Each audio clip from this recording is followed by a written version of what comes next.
In this video, we will show you how to use the cable quality preparation system to fully prepare a cable for installation of a 3M cable accessory. First, select a plan based on the cable and cable accessory to be installed. Clean the end of the cable, then insert it into the appropriate foam gasket. Leave about a 1/4 inch of the cable protruding from the gasket. Place the camera over the magnetic gasket adapter and press the camera trigger. Be sure to check that the photo is clear and the diameter measurements are valid. Click the Confirm button, followed by the green button on the remote control. The system will move into position to begin the cut.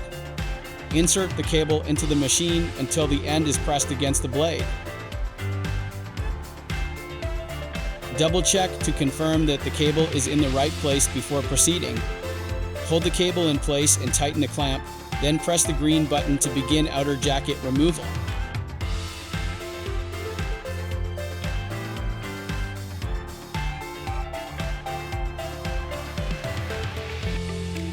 Once the cut is complete, release the clamp and remove the cable from the machine.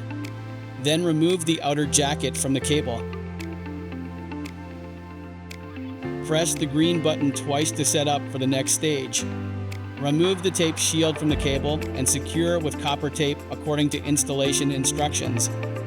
Insert the cable again until the end is pressed against the blade and tighten the clamp.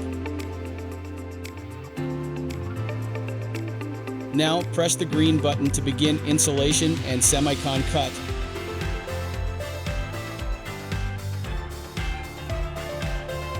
Once the cut is complete, loosen the clamp and remove the cable from the machine, then remove the insulation from the cable. Peel the scored semicon layer from the cable and inspect for quality assurance.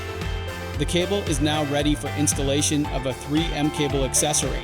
Please refer to the 3M cable accessory instruction manual for next steps. Thank you for watching this video. We hope it was helpful.